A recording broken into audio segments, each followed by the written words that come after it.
નમસ્કાર દોસ્તો, વિડીયોમાં ફરી એક વખત તમારું સ્વાગત કરું છું।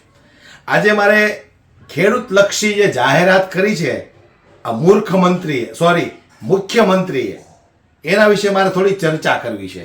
એટલે દરેક ખેડૂતના દીકરા હોય એ વિડીયો બરાબર ધ્યાનથી સાંભળજો અને દરેક ખેડૂત સુધી આ વિડીયોને અવશ્ય પહોંચાડજો।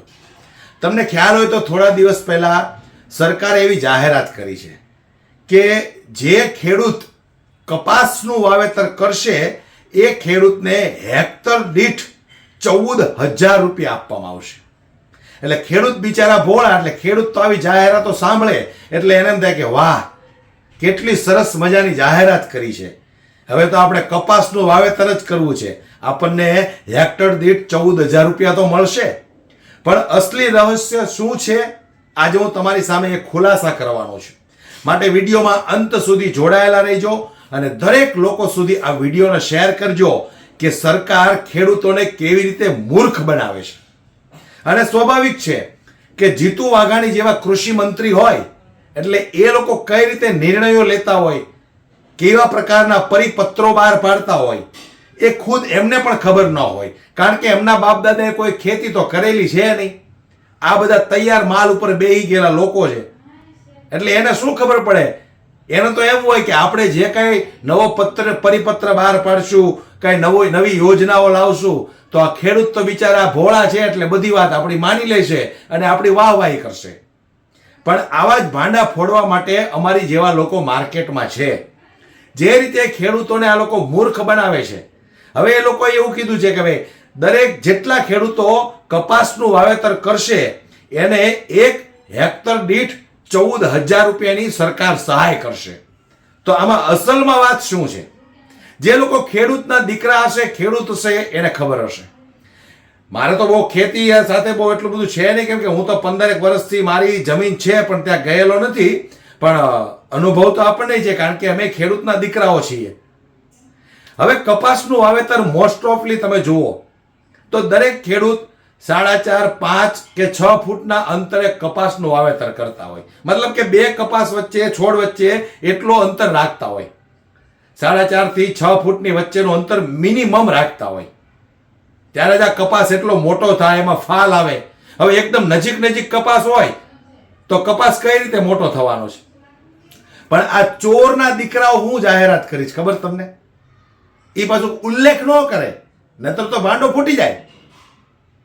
એ લોકો એવું કહે છે, એ પોતે તો નથી જ કહેતા, અમે એના અધિકારીઓ સાથે વાતચીત કરી બધું અમે જાણી લીધું ત્યાર પછી અમને ખબર છે કે ભાઈ એ લોકોએ એ પરિપત્રની અંદર એવું લખ્યું છે કે ભાઈ 90 સેન્ટીમીટરથી 30 સેન્ટીમીટરના ગાળે જે લોકો કપાસનું વાવેતર કરશે એને આ 14,000 રૂપિયાની સહાય મળશે। એટલે તમે તમારી જાતને બહુ હોશિયાર સમજો છો અને ખેડૂતોને ગધેડા સમજો છો। ખેડૂતો આટલા મૂર્ખ છે કે તમે જે કાંઈ વાત કરો એ બધી માની લે। તમારી કરતા વધારે બુદ્ધિ છે, તમારા બાપ દાદાએ કોઈ ખેતી નથી કરી, આ ખેડૂતો રાત દિવસ ખેતરોમાં મથે છે, બળ કરે છે, પરસેવો પાડે છે, તમારી કરતા વધારે જ્ઞાન એને હોય। પણ તમે તો શું છે કે ભાઈ 90 સેન્ટીમીટર કે 30 સેન્ટીમીટરના આળે ગાળે કપાસ વાવશે એને 14,000નો લાભ મળશે। હવે વિચાર કરો તમે, 2.5-3 ફૂટના ગાળે કોઈ કપાસ વાવે ખરો? કોઈ વાવે?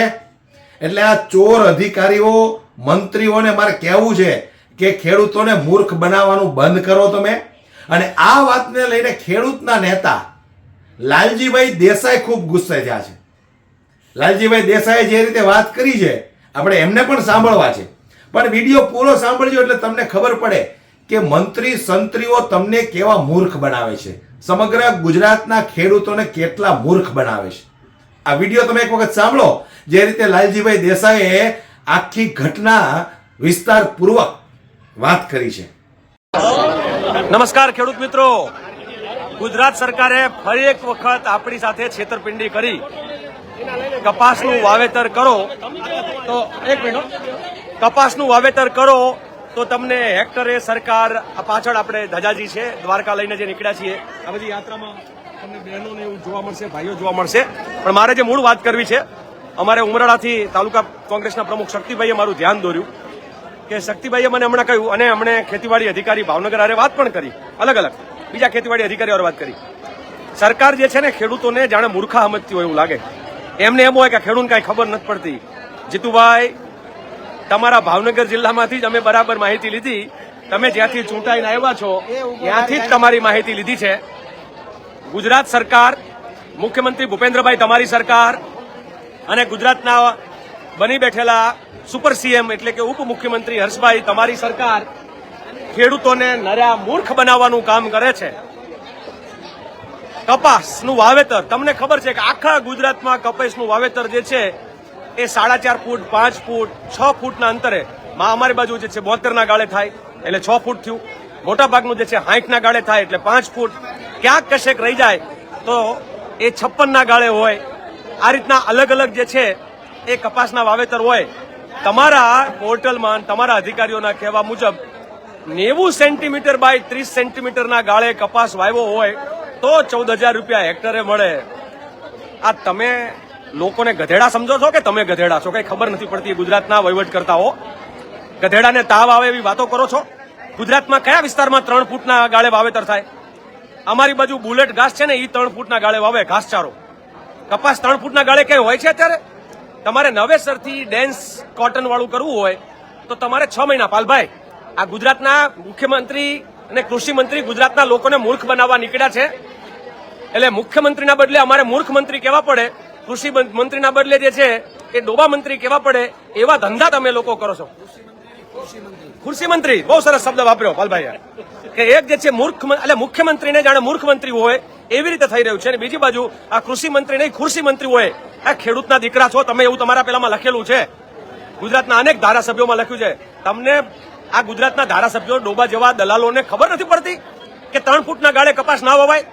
અને તમારે નવેસરથી જો તમારે એક વાવેતરની પદ્ધતિ બદલવી હોય તો તમારે પહેલાથી પરિપત્ર કરવો જોઈએ. એપ્રિલ મહિનામાં નહીં, છે માર્ચમાં કહી દેવું પડે ખેડૂતને કે ભાઈ તમે લોકો આ વખતે 5 ફૂટ ને 6 ફૂટ ને 4.5 ફૂટના ગાળે કપા ન વાવતા, કારણ કે મૂર્ખા જેવા અધિકારીઓ અને મૂર્ખા જેવા મંત્રીઓ ભેગા થઈ અને અમે 3 ફૂટના ગાળે કપા વાવવાનું પરિપત્ર બહાર પાડવાના છીએ.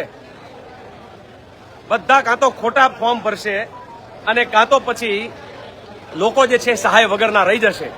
એટલે આવા ગુજરાતના ખેડૂતોને મૂર્ખ બનાવવાનું રહેવા દો.